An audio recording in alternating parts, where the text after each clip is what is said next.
Hi, this is Judy from Bungalow Quilting and Yarn, and you are in the house. So today I'm going to talk about the fact that I'm doing a one block wonder for the first time ever in my life. And let me tell you, if it turns out to be as great as it makes it look like it's going to be, I'm going to be so excited. This one is done in a lot of grays and blues. I have a panel that has a snow scene. And when I used that little One Block Wonder finder, it gave me this really awesome look like a frosty window pane. And that's kind of the look I'm trying to achieve. But doing this is, again, sewing hexagons. And what I'm sewing hexagons with are 60-degree triangles. And in the book, she talks about putting the 60-degree triangles together to make a half hexagon, and then the other half of the hexagon, and then sewing the half hexagons together. I really don't think that this is going to work for me. So, and I think maybe, and this is a phenomenal book. She's a phenomenal artist, but I'm wondering if there's some other people that it might not work for either, because when you're putting these up on your design wall, I really feel like I want this to be a full entire hexagon. So then I can move them around and really get a look at them without having to move them around as half-hexies. So one of the ways that I want to show you to get a perfect point in the center of your hexagon, which I just achieved by doing it with this technique now that I'm going to show you. Look at that point. You can't even see that there's a point in there. It's just, they all match up so perfectly. So this is the technique that I want to demonstrate. I'm putting a set-in triangle rather than putting two half-hexies together. So what we're going to do is we're going to sew our 60-degree triangles together.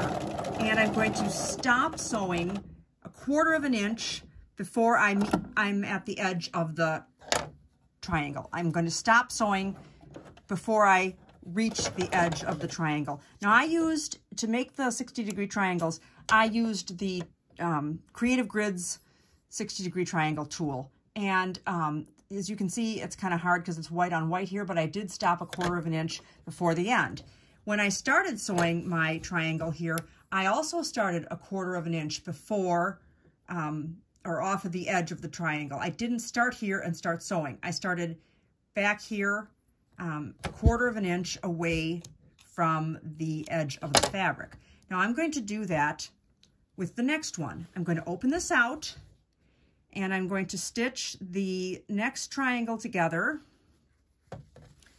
with this one. You don't necessarily have to pin because these are pretty short. So this, starting again, 1/4 of an inch. Now I should have my 1/4 inch foot on my machine, and I don't. I've got a zigzag foot on my machine, but that's because I was sewing over at a girlfriend's house and left my 1/4 inch foot over there. So we're going to start 1/4 of an inch down, away from the edge, 1/4 of an inch away from the edge. I'm going to do a 1/4 inch seam.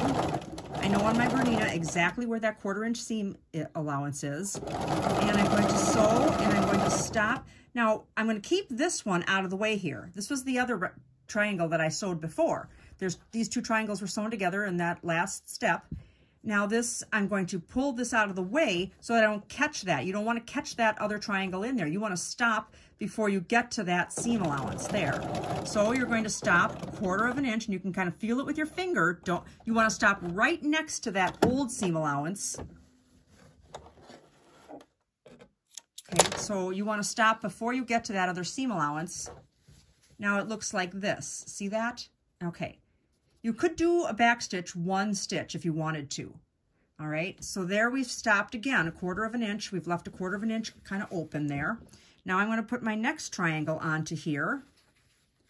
The Creative Grids triangle, 60-degree triangle, has an edge that's blunted so that you clip off that tip that you would normally have on there. Okay, again, 1/4 of an inch away from the edge. And then that cuts down on some of the bulk. Make sure my edges are extremely well approximated. Okay, so you see that, how well approximated that is there? And again, I'm not going to catch that other piece in there. So now I've got 4, I'm going to backstitch 1 stitch. All right. So now I've got 4 triangles on there, and I didn't catch the other one in there. See that? Now I've got 4 triangles sewn together. All right. I'm going to put the 5th one on there. And of course, there's going to only be 6 because it's a hexagon. It's 60 degrees. 6 times 6 is 36.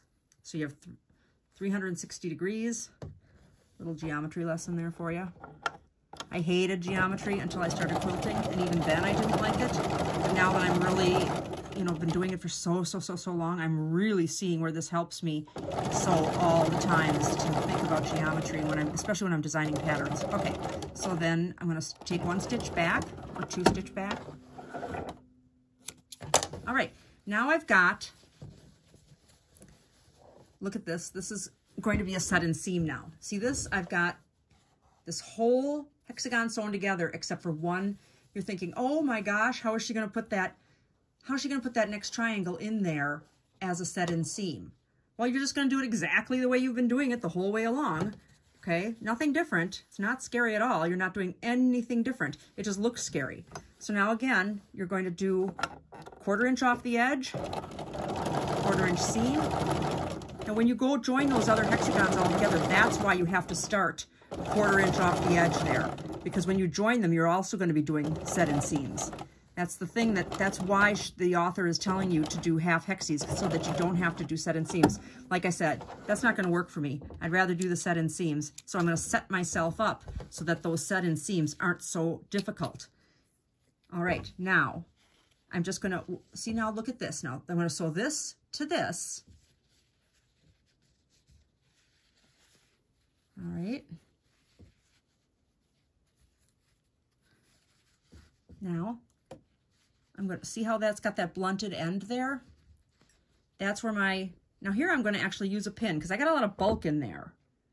Got a lot of bulk from all the other triangles. So now I can either start here and go down the other end, which I think is what I'm going to do.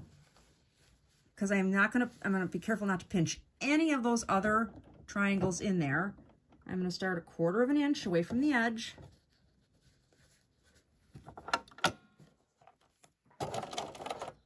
One stitch back. My machine wouldn't do it. There. Then stop 1/4 inch before you get to that end. See how I stopped 1/4 inch before I got to that end? Now we're going to press all these seams open. Let's take a look though. Ooh, that looks pretty perfect. Look at that. Once we press those seams open, it's going to be perfect. See that? And we're not going to have to mess with half hexagons the whole rest of the way through the pattern. Okay, so it's going to look markedly better once I press it. So watch when I press it. Now I can't imagine getting anything at all more precise than that. That's pretty precise. And when I look at the back, it's neat and tidy and flat because I've pressed my seams open. Now when you go to do, you know, put these all on your design wall, you're not worrying about playing with all those half-hexies. You can really move them around with confidence and not have to worry about putting them together in rows with the half-hexies. I would find that would drive me absolutely insane. So this is a technique that you can use, and I love how it formed this other hexagon here. That's just the beauty of this One Block Wonder. It's kind of like the old stack and whack of the 1980s. I almost said 1890s. Okay, the 1980s and the 1990s. It's kind of the same concept. And it's just fabulous. It's so much fun. It's a kaleidoscope effect. So there you have it. It's a really easy technique. Just keep practicing and you'll do great if you wanted to do the One Block Wonder.